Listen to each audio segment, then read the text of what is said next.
if a player came to you and said, my biggest downfall, like I've got everything, my biggest downfall is my mindset on the court, what are some of the top 3 things that you would tell them? Shut your mouth would be one.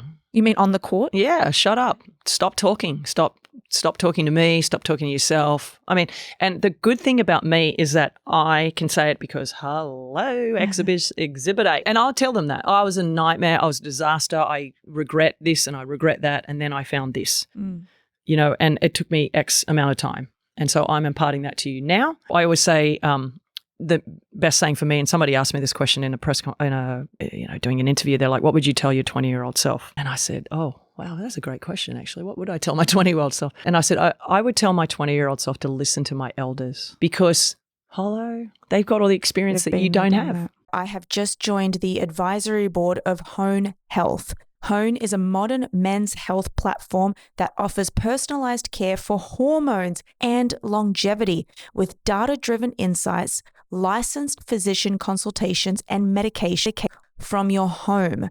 If you are a man and you have been experiencing less energy, brain fog, you've gained weight, or you've even lost your libido, then Hone Health can help. I really partnered with Hone and got onto the advisory board because I work with a lot of men, almost, I would say 98% of my clients, my one-to-one clients are men. And I've noticed that in this day and age, the men of today are experiencing brain fog, excess fat in areas that there shouldn't be, and they just don't feel like they know what to do. Hone Health has an at-home assessment and you can order it. You can order Hone's easy-to-use at-home assessment to learn what your testosterone levels are. And the good news is because I'm an advisor on the company, my audience can get an at-home testing kit and a doctor consultation for only $45. So just click the link in the description below or go to honehealth.com/neuro, learn more about it, understand your hormones, and understand how to start optimizing them so you can perform better, think faster, and live longer. Rennae Stubbs. Yes.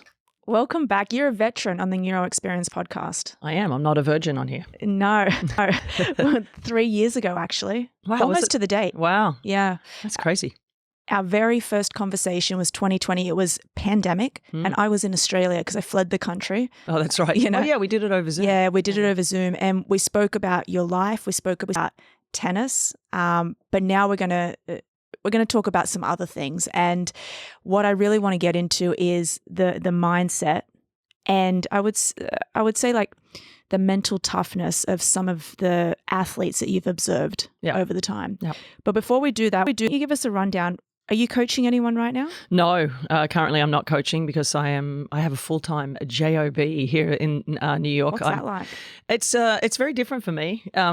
Being in a stationary spot for more than a week or two is a little different. Yeah. Just because, obviously through the last 30 years of my career, really, since I left school, I was traveling on tour, whether it was playing or coaching or doing, various TV events. And now I am here doing my own sports show it's on Prime Video Sports Talk. So if you've got Prime, you get all the stuff for free.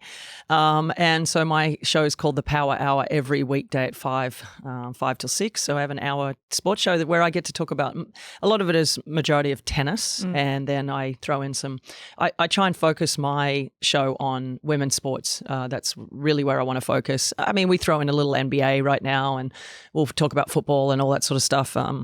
We'll be critical of things in the sporting world, but mostly it's I try and be female-centric and obviously tennis-centric, so it's called The Power Hour. So I hope you tune in every day. What's the latest that's happening in female tennis then?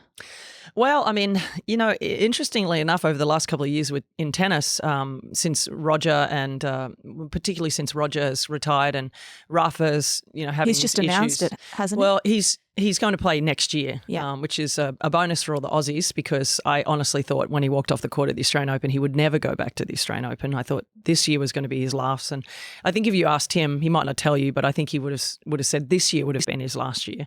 He just said he didn't want to travel when he had a family as well, and he's he's had his first baby.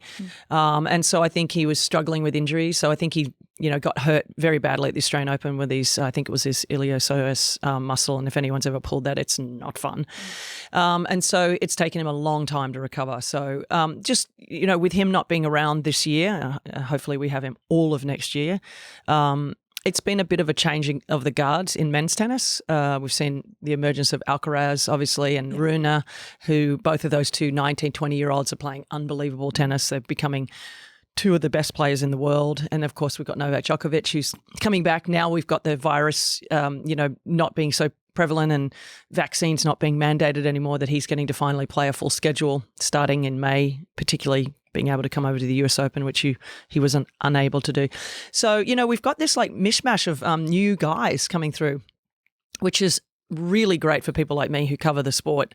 I get to be excited for another rivalry, for example, with somebody like an Alcaraz, Rennae and Jannik Sinner as well. So those three young guys are going to take the sport to another level. And so we're getting all these new names. Normally it's like for example, Rome just finished and Rafa and... I was there. Oh, really? Yeah. Fantastic. Well, sorry about the weather. Yeah. But for example, Rafa and Novak had been in the final for the last 20 years. And then all of a sudden we didn't have them in the final. So we're starting to see that change of the guard in the men's, which is nice. And with the women's, we've got this sort of dominance of the three top players with Iga Swiatek, Aryna Sabalenka, and Rybakina, who just won Rome, and who's of course, runner-up at the Australian Open. And so we've got this nice little blend of 3 or 4 great players, both on the men's and women's, who are young.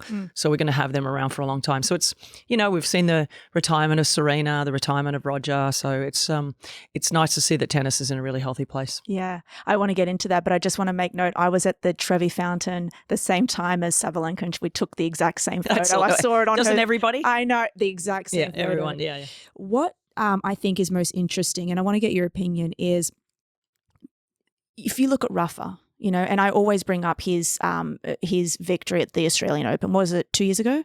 When it was like a 5-hour battle. Yep. And you see him and he just does not flinch. And you have to think about, there is more to it than just physicality when it comes to a 4 or 5 hour match. There's got to be something happening between the ears, that mental toughness. And now you've just mentioned all these young guys.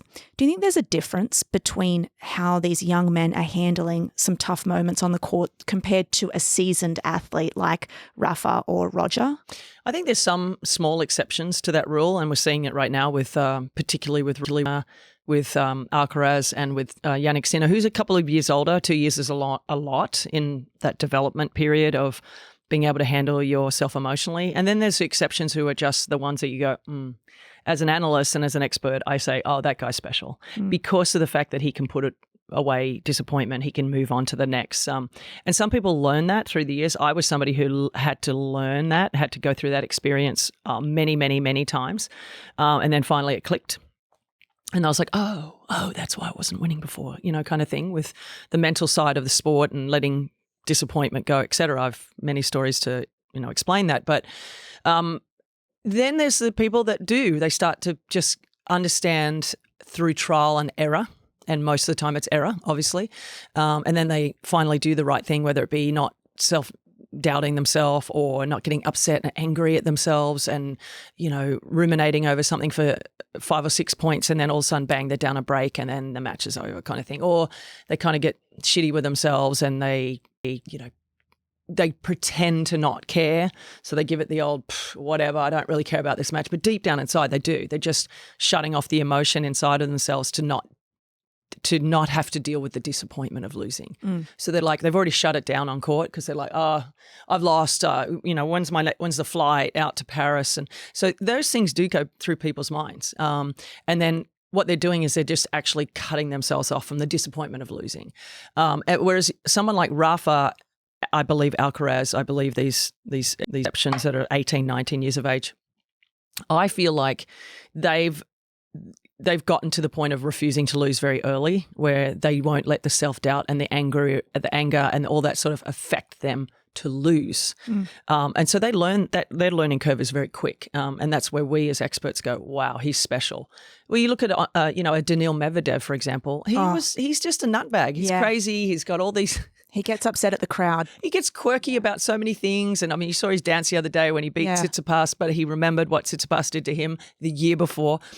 He's a perfect example of earlier on in his career, he couldn't handle himself. Like emotionally, he'd get, the shits at himself and he would. But he's open. He said he's gone to a psychologist. Well, yeah. So what I'm saying is he has learned how to be better, to deal with it, and how to be the best. And he's gone through it so much, and he's a Grand Slam champion and a multiple Masters 1000 champion. And so he knows now, okay, here's my line, and I can't go over that line if I want to win.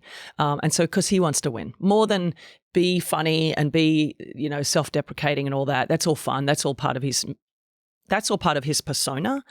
But how far will he let himself go now to be destructive? Yeah. He doesn't go up. He goes up to his line that he knows is, this is success. This is not success. So he goes up to that line, and then he can stop himself and bring himself back. And so that's what you learn. You learn where's your line of self doubt, and where's your line of just debilitating yourself to the point that you can't win. And sometimes there are matches, and he's done it now. Everyone does it, where you go over the line. Oh, yeah. And, you bring up Rafa. It's the most incredible story that I tell. And I had this conversation yesterday, believe it or not, with somebody about learning to deal with that disappointment. And somebody asked me, well, how do you let it go? How do you move on? And, how does he deal with that disappointment and look like it doesn't affect him? I'm like, it does. That's the thing. So if you listen to Rafael Nadal's press conference after he won the Australian Open, somebody asked him about losing his serving for the match. But I want to go back to him being down 2-0, 2-3. So he was down 2-0, 2-3. He was looking like he was going to die. Like he was exhausted. He was sweating. He was like, Medvedev had come off winning the US Open. So he was the guy, right? Medvedev was the guy going to the Australian Open. And Rafa was a bit of an unknown because of injuries. And he gets down 2-0, 2-3, love 40 on his serve. And if you reverse back to that point, he wins the point, and I'm sitting there thinking, because I want him to win so badly, and I'm sitting there like, oh, he's done. And I don't usually go, I'm like, no, he can hang in there, he can win. I was like, oh, he's done. He's so done. He's so mentally fried. He's physically done. And then he wins the point at love 40, and he yells, vamos! And I thought, who does that? Yeah. Like, what player puts himself on the line to let everybody know at that moment in time that he's not giving up? Because we're all like, he's done, right? He's done. Put a fork in him. Sure enough, he gets back, he wins the game. And I'm like, oh my God, he's still in it, But it's 3-3. It's not like he's up 5-3. And Kyrgios wins that set, wins the fourth set. I'm like, this is unbelievable. He just makes a massive comeback. Gets up 5-4 and a break, serves for the match at the Australian Open. Yeah. And I'm like, I can't believe this is unbelievable. Yeah. Plays a horrific game. The worst game he had played up until that comeback. Double folded, I think twice. I think he even double folded to lose the game. And I'm like, oh my God, I can't believe he choked. He absolutely choked. This greatest of champions choked. And you're like, how does that happen? Isn't this automatic? Just like serve it out. Anyway, he turns around, takes the ball out of his pocket. He throws it back to the ball kid and he shakes he does this little, that only Rafa can do with his little eyebrow up. And I thought, that was a little negativity from him, right? Shaking the head, being upset. But then he actually wins the next game. He breaks because Medvedev played a horrific game, and then he served it out. And in the post-match press conference, he said, someone asked him about that game that he lost at 5-4, and he said, yeah, my first thought after he lost it, and I couldn't believe these words came out of his mouth. He said, I said to myself, I can't believe I'm going to lose another Australian Open up a break in the fifth. And you're like, wait, what? You think negatively? Yeah. I thought there's no way. He shook his head, so he's like a little disappointed. Yeah. But you're thinking Rafa's going to be like, all right, let it go. But no, there was the human side of him actually reverting back to years prior to losing Australian Opens being up a break in the fifth. One against Novak in that epic 6-hour match, and one against Roger, his two biggest rivals. He lost 2 Grand Slams to Australian Opens up a break in the fifth. And I thought, oh, wait, even Rafa thinks about shit that happened 5 years ago. Yeah. I'm thinking, I didn't think he would ever think something negative. And then he said to himself, and then the flip side, the next line was, okay, but I'm going to make him beat me now. He has to beat me now to win this match. I'm not going to give up. And that moment is the key. Wow. Right? To not get the shits. Yeah. To not be upset to the point that you're ruminating over not serving the match out for 2 points. Because that's all it can take. 2 points, and then he's down, Medvedev's up 30-love, and then boom, he wins his serve, and then he's up 6-5, and now Rafa's serving to stay in the match. But instead he said at 0-0 in that game, okay, I messed up. I've done it before. This is going to suck, but I'm not going to give up now. I'm going to try as hard as I've done the entire match starting right now. And that right there is the reason why he is one of the greatest athletes I've ever seen. That's given me goosebumps. And I was just about to say to you, that is, his age. Okay, so he's had so much practice to learn that. But then you look back, was it 2019 when we saw the fall of Serena Williams and what happened to her on the court with Naomi Osaka? So then you have to think she's arguably one of the greatest of all times in terms of female sport as well. And what we saw that night was just unbelievable. It was so shocking to come from somebody like that. So Serena very well. You coached her, was it last year? Yep. So why don't you take us through a journey of what you think happened in her mental state that day? Oh, wow. I think I'm trying to, is it after she'd had her child, I believe. So let's just tell the audience what we're talking about first. Yeah. So I can tell you, I mean, it was a night that that the umpire said, you got coaching. Yep. Okay. So, and there's a documentary about it as well. Yeah, I believe, it was ESPN. I didn't really love it, but I think that night, and I've explained this story so many times to people, and I don't know, I have not spoken to Serena about this. I have to say, it's a very traumatic moment for her in her career. She did seek counsel after that herself to deal with it. That night was very traumatic in lots of ways. And I think that, and so it's triggering when you bring it up. So it's not something that I would ever have talked to her. Maybe down the line I would talk to her about it. But I really think this is only my opinion. When you grow up black in this country, you are subjected to incredible racism from the get-go, right? You have to deal with that. And I think that in particular, Serena coming through and has experienced a lot of that in her own life, particularly growing up wanting to be a tennis player in a very typical white sport, white, rich sport. And I think that night when he accused her in her brain of cheating, her brain scrambled. She was like, wait, what? It's like, because she's an incredibly emotional person in general, right? She's been like that her whole life. Venus, completely opposite. Venus would have handled it very differently. Venus would have probably walked up there and said, I'm just going to tell you right now. She would have done it very diplomatically, because I've seen it so many times. She would have said, I am not a cheat. I was not looking at him. He does not cheat. He does not coach me. He may have been doing things, but not to me. Yeah. So you've given me that point penalty, but I want everybody to know that I do not cheat. And then she would have played on, right? She wouldn't have ruminated over it, because that is her personality. She's able to control herself in that way. But she would have been very stern. Serena, totally opposite. Yeah. Totally emotional. Honestly, why she's so great is because she refused to lose, and she would fight and bite your like ankles and not let go to win a match. But on that particular night, I think that all the stuff that she had gone through in her career and her life of being told, right, by a white person in particular as well, like, there's a reason why you win, and there's, this and that, and all the stuff that she's been accused of throughout her life and career. And I think it culminated in that night, because I think she was very tired. 2 weeks of a Grand Slam is a grind. You are mentally fried. But you're completely having to mentally keep your shit together for 2 weeks. And it is really hard to do. Even on your days off, you're still thinking about tomorrow's match. And being the greatest player of all time, the pressure is on you every single match. Everyone expects you to win every single match all the time, particularly in New York, particularly at the US Open with all the American fans. So, going up against this young upstart who had beaten her before, okay, not too earlier, in the year, and a great player in Naomi Osaka, obviously, and could match Serena in every way, serve, groundies. So Serena knew that she was under the pump, and she's had some she's had some matches on that court that have scarred her. The one with Sam Stosur in the finals, Kim Clijsters in the final or semifinals, I think. She was defaulted. So she's had some scars on that court, and I think it's because she has so much pressure on her. So I think it was a combination of being accused of something that really hit home for her. Yeah. And she couldn't let it go.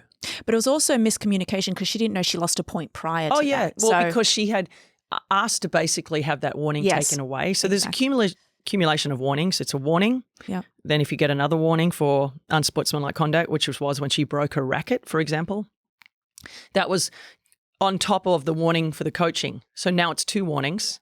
And she thought that he had sort of taken away the warning. Now, she should have known better because you don't, once you get a warning, unless he states to you, we're taking that warning away, I'm sorry, that's never going to happen. And she knows that. She should have known better in that moment. When she broke her racket, I went, oh, that's a point. So now she's down love 15 in the next point.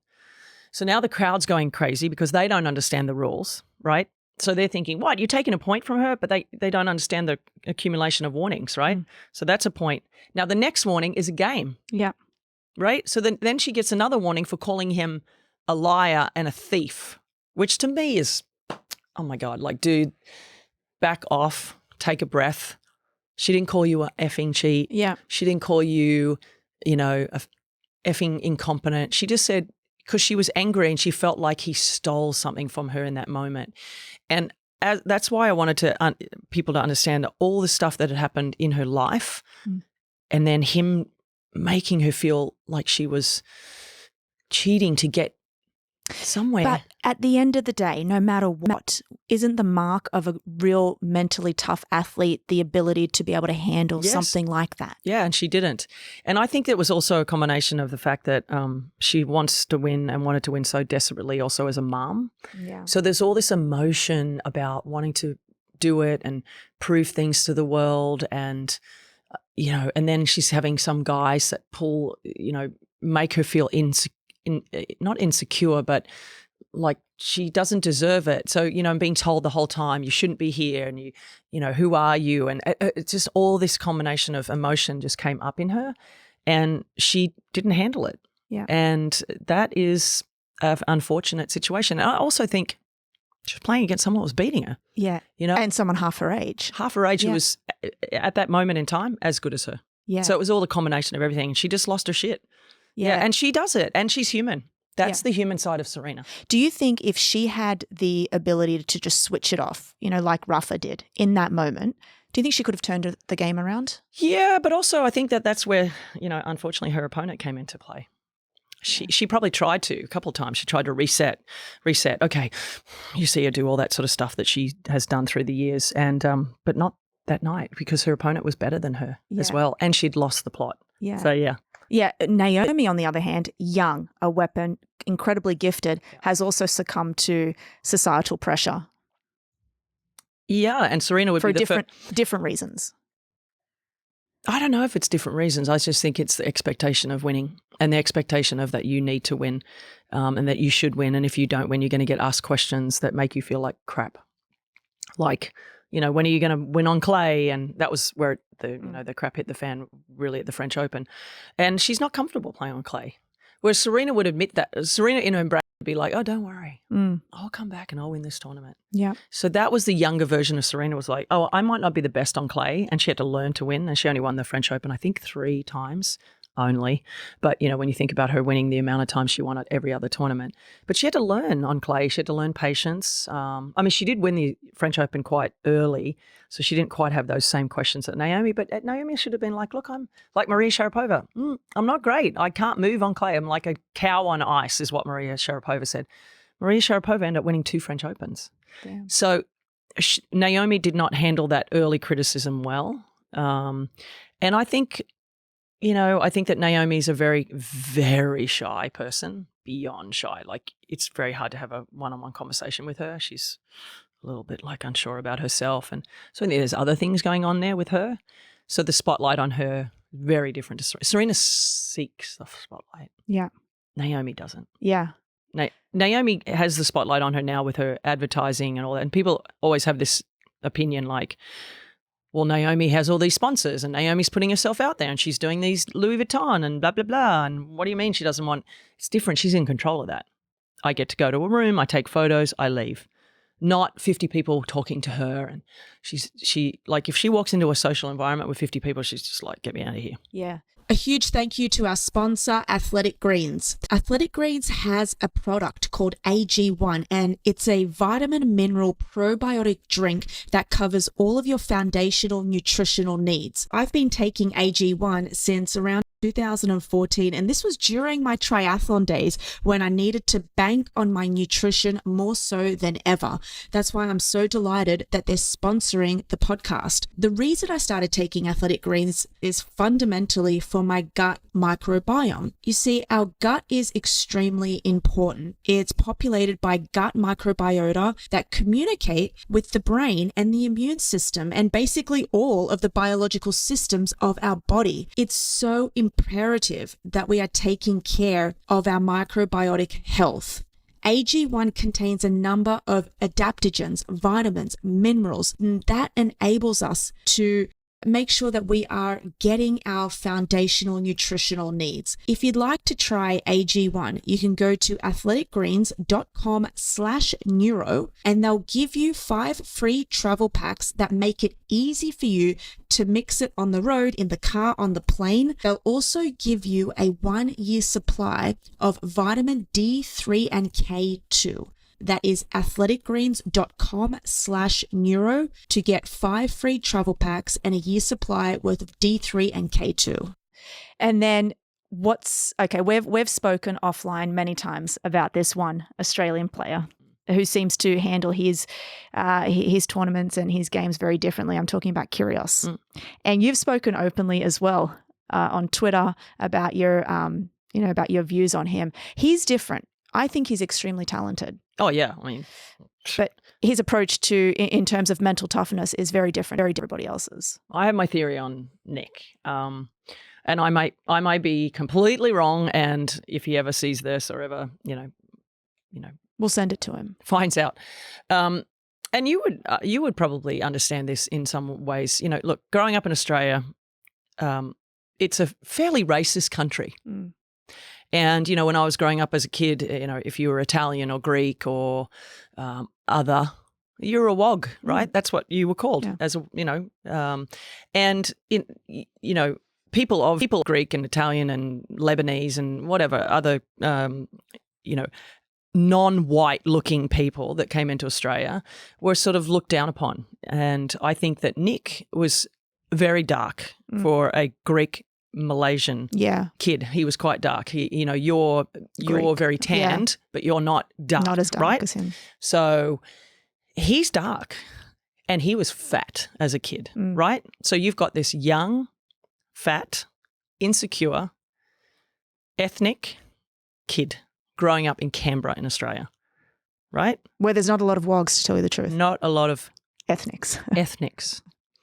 And I would say that he was bullied quite substantially as a kid. And I think every bit of him that fights the fight as an adult is from his childhood. Is someone telling him, oh, you little fat wog, you little this, you little, whatever it is, black fella. I mean, that happens in Australia, right? Yeah. And kids are cruel and teenagers are cruel. And then all of a sudden he grows up and he gets fit and strong and tall and good looking and all the things, right? And rich and successful. And arrogant. I don't know if it's arrogance. I think it's a posturing of, look at me now. F you guys. So anybody that comes to him and is authoritative against him, or you got to follow these rules, you got to do this. It's like he goes back to being 7 or 5 and with these kids telling him, you're not enough, you're this, you should act like this, and look at you, and you're black and you're fat, and all the stuff that gets thrown at you as a kid. And then all of a sudden he grows up, now he's growing up, and he's got all those people that bullied him as a kid. So they're all the adults now. He wants to say F you and put the middle finger up, and I don't need to listen to you. Look where I am at now. And he has this fight or flight. He just fights everything, which is why he's great with kids.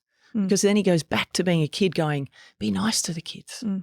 Be nice to the kids. And you won't grow up to be a dick like me sometimes. Yeah. Do you know what I mean? But then he goes back to being the kids and you're like, oh, my God, he's great. Yeah. So he has this juxtaposed personality because it's like, am I a kid today? Am I an adult that's angry? And so it's this constant battle, I think. And so when he gets on the tennis court, and he's creative and all that sort of stuff. And then when someone says, yeah, but you got to act like this to be good. No, I don't. Why do I got to do that? Don't tell me what to do. So I think that with Nick, if he discovered and could probably go back to going to psychology and actually working on that little kid that was bullied and harassed as a kid and say, what happened? Like, tell me about that part of your life. Yeah. And, his girlfriend, I think, studied psychology at school. So maybe she has a little bit of a understanding of like getting to know him and deep inside, and which is probably why their relationship is quite good and strong right now. And so, I think there's a lot of that going on in him. And I think there's part of him that's really good and shy and hurt. And then there's the other part of him that lashes out and is irresponsible and with the things that he says and does. So I don't know. I try and have empathy for him in some respects. And then other times I'm like, Nick, and I'd be straight up. I'd say, Nick, don't be a dick. Like there was a match I was emceeing in Washington, D.C., for example. I was courtside and he was playing unbelievable and he ended up winning the tournament. But this was in the semifinals and there was 95% of the crowd is going for him. They're cheering for him. They love him. They love him. And then there was a small group of guys in the crowd that he had picked on that maybe weren't cheering for him or saying stuff for him. And he started to sort of semi-tank. And he looked at me and I was courtside and I looked at him and I go, come on, Nick, come on. Because I didn't want him to tank because he's great for the tournament. And he looked at me and he goes, oh, fuck, why, Stubbsy? Why do I want to try for these people and guys? And I was like, what? I was thinking, the three guys up there. Yeah. What about the 9,500 other people that are cheering for you? Yeah. He can't hear them. No. He can only hear the bullies. Yeah. Those guys from his childhood. But that's in his brain. Yeah, but that's the same with everybody, athlete or not, okay? It's like you only want to focus on the 5% of negativity rather than the 95% of positivity. But that's how our brain works. Rafa can do that. What Rafa can do? Rafa will focus on the 95%. And the 5%, you think, oh, he never has 5%. Oh, yeah, he does. When he says, oh, here we go, I'm going to lose another Australian Open, break in the you're like, oh my God, he does think positive. Yeah. He does think negatively. Yeah. But then he goes, pop, straight into being the positive. Whereas Nick can't get to the positive for 5 games. And then finally he's like, oh, fuck, okay, I'm going to try again. Yeah. You're like, yeah, but now Takes you're down. A while to get now there. You're down a set and a break. Yeah. You can't start trying now. Yeah. I mean, he can, and he probably could get back in matches, which is what he's done. But so it's learning to let the negative not last so long. It's like a bell curve. It's like how you're going to – this is your high, this is your low. Yeah. Whereas Rafa's bell curve is like beep, beep, beep, beep, beep, beep, right? It's not here and then here. Nick's is here and then here. Yeah. And you have to be able to control that in practice and in your everyday life to be able to control it in moments of stress. Yeah, it's extremely hard. Even like as a triathlete, ex-triathlete, I remember I was winning. It was it was going to be my first podium finish, and it was a World Championship Series race. And I was going, and I was first out of the water, first on the bike. I ended up getting a flat, and it was like 10 Ks out, and that was done for me. I threw my bike. I cried. I acted like it was just unbelievable when they have people who can change the tires for you on the road. That could have been done. I could have caught up, but I let my emotions, my brain and emotions take over. Yeah. But what I'm hearing you say is that pretty much everybody is different. You know, people are seeking out mental toughness. How do I work on my mindset, this and that, but everybody's different. There's no book. No. So what I'm hearing you say is you really have to learn who you are. You have to learn what your breaking point is. Mm-hmm. Then you have to learn, okay, this is my breaking point. It's different to Serena's. It's different to Rennae's. This is my breaking point. So when I get to that, what are the tools that I'm going to use to manage that? Yeah, I don't know if I guess it is a breaking point, but in tennis terms, or I think in sporting terms in general, I call it a fork in a road. Like, what's the easy path? So the easy path, for example, for me was being negative, being finding an excuse, blaming, looking back, being angry and upset, and then it affecting me for a game. And then that could be the game that costs you the match, right? Or the hard road is I'm going to be pleasant, I'm going to be positive, I'm going to not self-destruct on myself today, I'm not going to let it affect me for more than 1 second, I'm going to let it go quickly. That's the thing, right? So you have that choice when the shit hits the fan. And it is a lot easier to go the place that you always go to because that's comfortable. Yeah. Right? And it's a known that you're probably going to lose now. Or you hope you still win, but it's more comfortable to go this way because this is how you are built. Ooh, or there's this side of the track, of the fork, where it's you're going to be positive, you're going to be all these things and da-da-da. And if you lose, you're like, oh, that didn't work. So it's an unknown, right? So you're a bit afraid to go this way and be positive and all these things and still lose. And then you go, see, it doesn't make any difference, right? But then when you finally go that way, right, and it takes everything, it took everything in me, for example, and you do it and then you win, you go, oh, okay, I get it, and thank God. But I will say to people out there, if you go that way and you don't get the win or you don't get the result you want, be honest with yourself and say, was it because I just wasn't good enough that day? And that's okay. Yeah. It's better to do everything right and lose than not everything right and lose, because you've never learned anything about really what your capacity is to be great. Or you go this way and you lose and you're angry and you're like, oh, if only. The two worst words in the English language for a sports athlete or anybody who wants to be successful is if only. If only I'd done that. If only I'd done it that way. Yeah. Because, and so I always say to people, be able to look at your life 20 years back or 20 years forward. And for example, if I had done that and acted, really, really well and really positive, for example, at the Australian Open, when I won my first Grand Slam and not won that tournament, I'd have been so disappointed because I remember, oh my God, I did everything right. I did everything. I knew I had to do to be the one with the trophy at the end and win my first Grand Slam.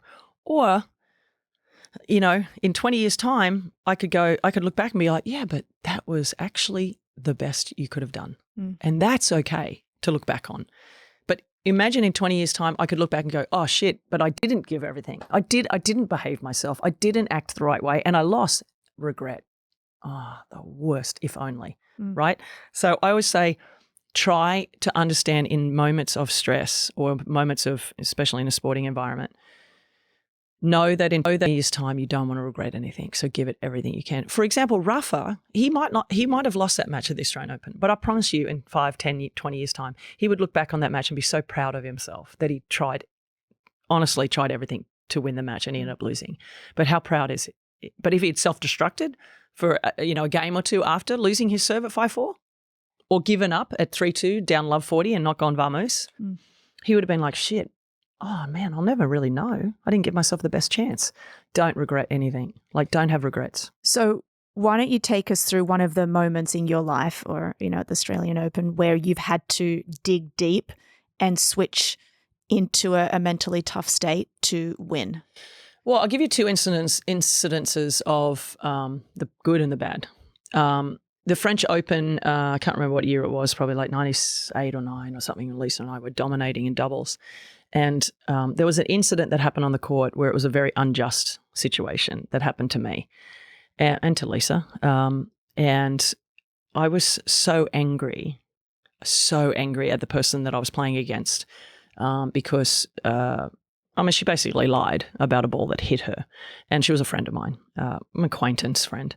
And I was so angry at her that I wanted to hit it. So it got to the point where we were up set point in the first set. And instead of just putting the ball away and winning the first set and then, probably winning in straight sets because we were dominating the world of doubles at that point in time, I had set point and I decided instead of just hitting it away as a winner and walking to the chair and sitting down and getting on with the point of why we're out there, which is winning, I decided I was going to hit my opponent with the ball. And then I was going to have a word to her about things, right? So it's going on in my brain. It's going crazy. I'm so angry still, right? After 4 or 5 games later, after the incident earlier in the set.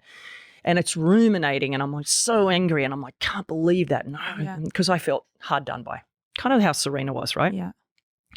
And I ended up instead of just putting it away, I ended up trying to hit her, and I missed the ball and it went out. Oh, wow. And we lost the point and we lost that game. Yeah. And then we lost the next game where Lisa was serving for the first set and we lost the match. Mm. And it was because of that very moment where I did not control myself, my anger. It's the biggest regret of my career. But it taught me a very good lesson, because I said I'll never, ever do that again, to the point where I can't even focus on what I'm doing, because all I'm thinking about is, essentially, I wasn't thinking about hurting this person. I was thinking about making a point to them, right? And so, what an odd thing to concentrate on in that moment. Like, it's just, it was, because she claimed that the ball didn't hit her, and then I was going to hit her and be like, did that hit you? It's like I had it all in my mind. I had this script in my mind. And like when you're there, I was writing my own movie, I was like, oh, did that hit you? And then I was like, oh my God, I lost my sanity for 20 minutes, And so, but it affected me in a way that it actually made me go, oh my God, never again. Even if I hate that person, I can't let that affect me, because the objectivity of my life is to win, not to get revenge. Get revenge by winning, And then cut to the Australian Open, where Lisa and I finally got our first match point at the Australian Open to win the Australian Open. And I'm like, it's 5-3, and we're playing Mary Pierce and Martina Hingis, and I hit a return and I came into the net. And my brain, I'm thinking, just get to the net, Rennae, get to the net, get to the net. You can make any volley under pressure, especially backhand volley. I was like, just get to the net, get as close as you can to the net. If they hit it to you, you can make it. This is what I'm thinking in my brain. So, of course, I make the return. I come in. Oh, my God, she's hit it right to me. I volleyed it back, and I'm like, this is it. This is, in my brain, subconsciously, I'm like, this is the moment. And I said, get close to the net, because you can make the volley. And she hit it exactly where I wanted, right here on my backhand volley. And there's no way I'm losing that. There's no way I'm not making that, and we're not winning this match.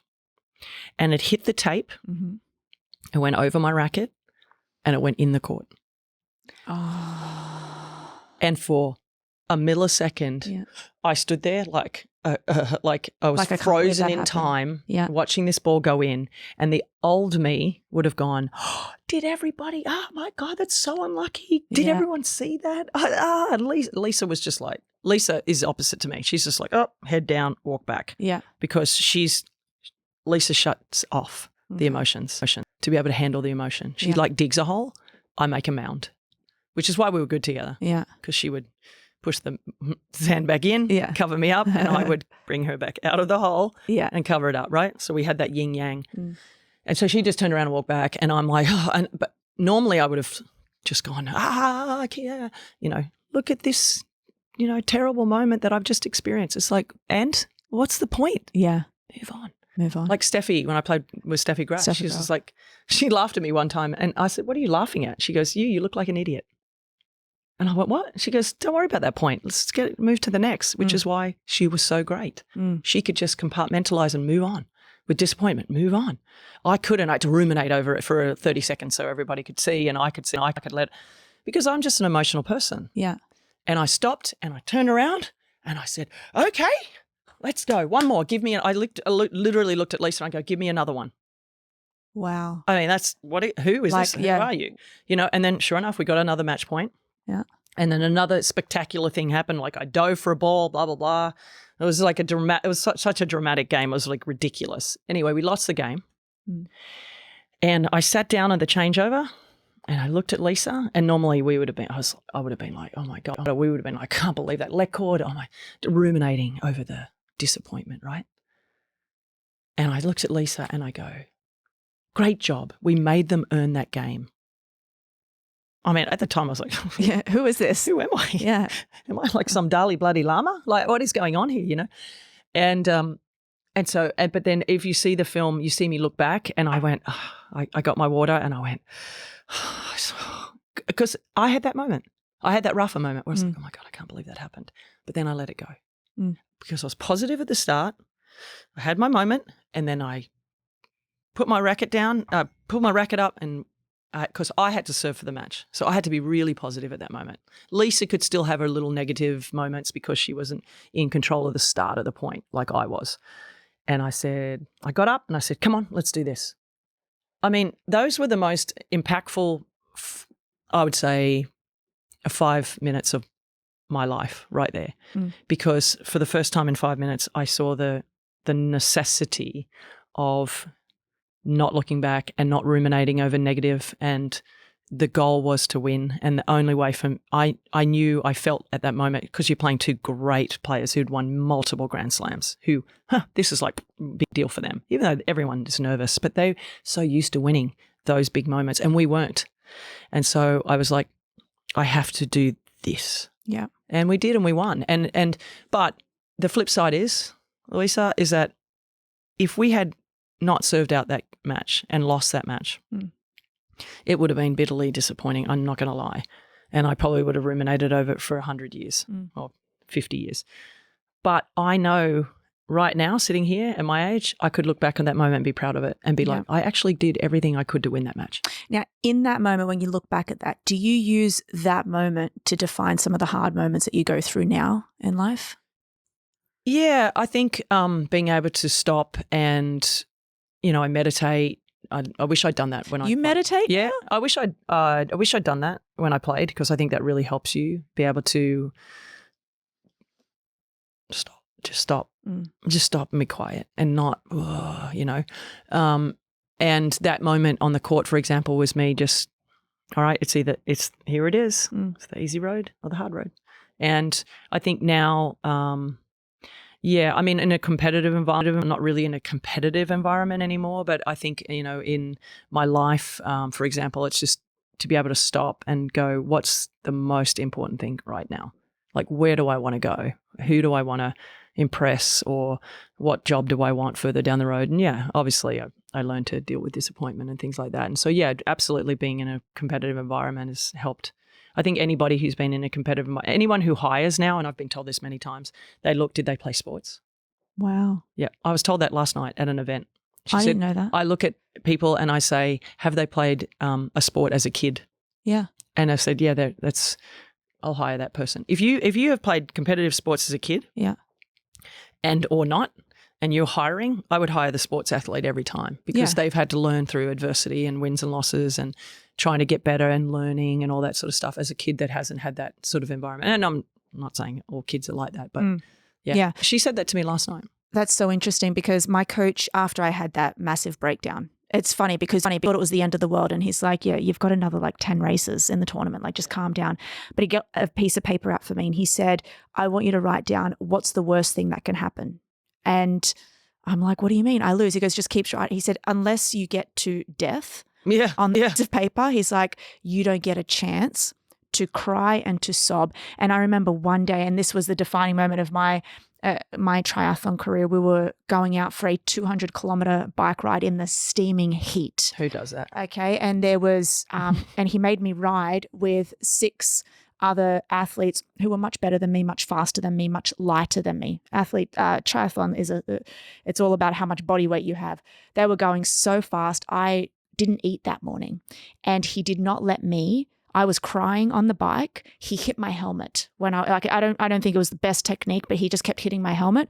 And he's like, get out of it, get out of your head, get out of your head. And it was the most torturous, most traumatic bike ride of my life. But I learned so much. Yeah. I learned how to handle myself. And you learn about what goes on in your head. So I know that everything that I went through and what I learned helps me. Do I have my moments? Of course. Yeah. But I know that it has helped me a lot. Oh, yeah, absolutely. There's no question about it. I mean, my life is defined by competition for my whole life, And now, being retired and when I go and play things now, I just, it doesn't bother me, like losing. I still want to win. I mean, all my friends will be like, what are you talking about? But I'm not, when I play exhibitions and things like that, now I just want to entertain people. That's my goal. So what do you think about journaling then? I mean, listen, I know plenty of people and I have journaled. I have my book still from, that time that Lisa and I won Wimbledon, and the pages that I have in there and the things that I would say to myself. And I think it's really good to journal. I know Sam Stosur, for example, my player that I coached the last few years of her career, she journaled everything. And, you know, she has a child now, and we were laughing last week as she's like, oh, yeah, Evie said this the other day and I wrote it down.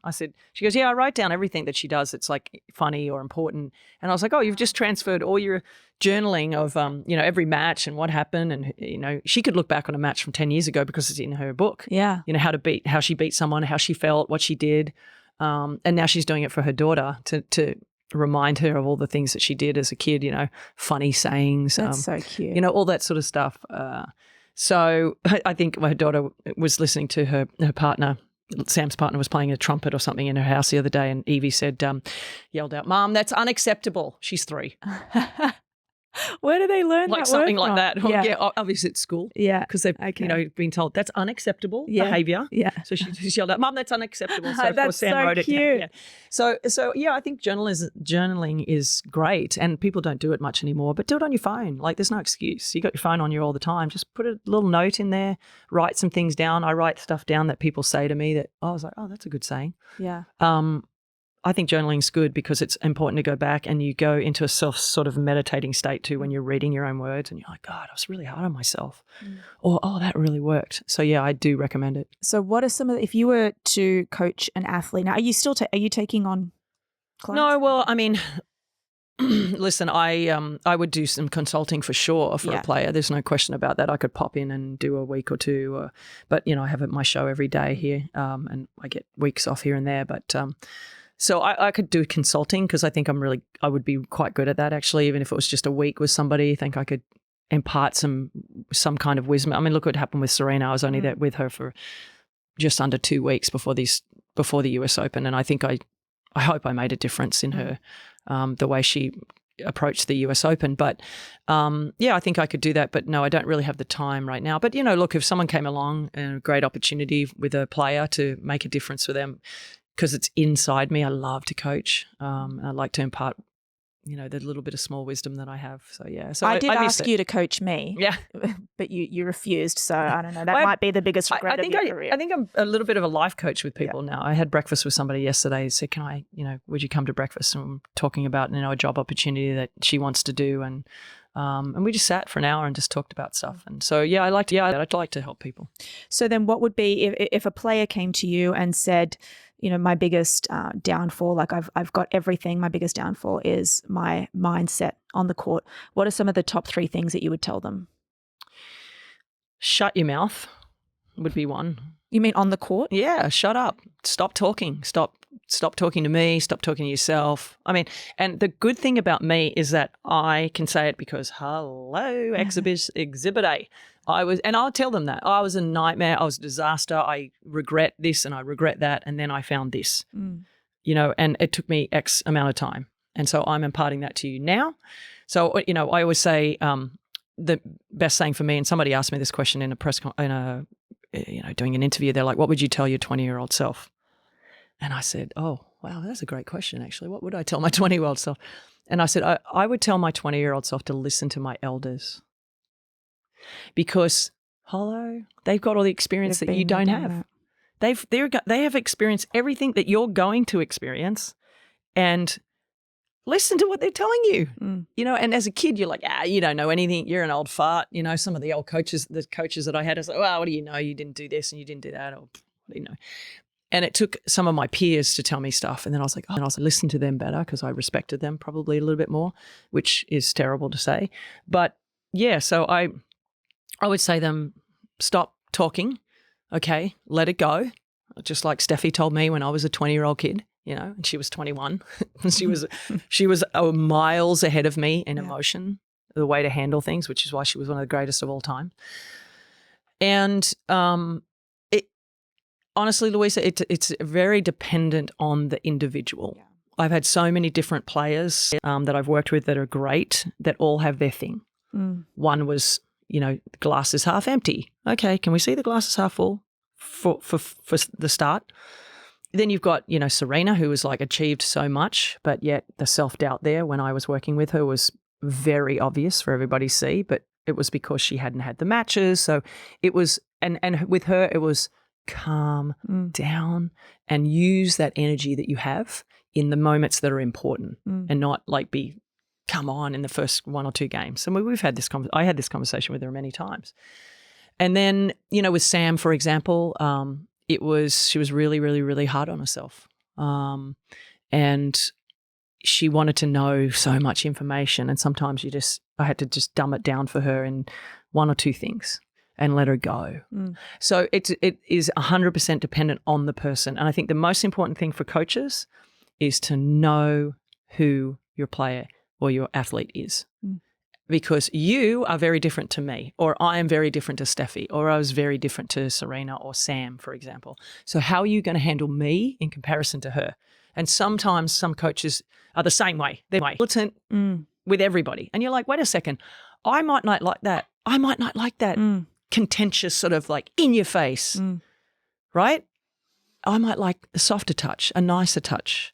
Or you might have an athlete that doesn't really like the soft touch and is like, oh, whatever. They need that militant. You have to know your athlete's personality. That is unbelievably important if you want to make a change or make them better. Wow. This has been like one of the best talks with you that I've ever had. Thanks. I appreciate that. So, okay, tell us where we can find more. We know that you're on Prime every night. Yeah. Prime, Sports Talk, you just type in the Power Hour. It's also on demand, but every day at 5 p.m. on Prime Video Sports, you get my show live. Yeah. So I can't screw up. And you're also fun to follow on Twitter. I'm on Twitter at Rennae Stubbs, RENN, 2 N's AE Stubbs. I'm on Instagram. I don't really do the TikTok. I should do the TikTok. We're going to get you on there. But on Twitter, I'm a bit of a funny follow because I get a little bit riled up. I love that. Yeah. And so, I mean, I think having all these platforms are fantastic, but also, there's the mental emotions that people go through reading comments and stuff. It's probably, I think Twitter, for example, is one of the greatest tools for enhancing businesses and your whatever you're trying to sell and all the things and support things. And then the flip side is the most toxic, terrible, awful thing that's ever been invented. So if you can understand those two things, here's your fork, right? Yeah. Understand what it's for and use it only for that as a positive. And all the negative, try and cipher that out. If you can do that, you're doing tremendously well. That's a great start in your life, honestly. You get so angry on there and people make fake accounts and start getting angrier because they can be angry, right? Because they can make a fake account and not be behind themselves. The screen, I get people writing me all the time and they say shit to me and they're like, it's, Peter 72855505555, 2 followers. I'm like, okay, dude, what's your real name? Yeah. Think about what would you say that as a real person? Yeah. So, the social media thing, if you can learn to not just block, and just move on with your life, it would be really a much better world. Rennae Stubbs, I Louisa. loved this. Thank you for coming on the Neuro Experience podcast. You're welcome.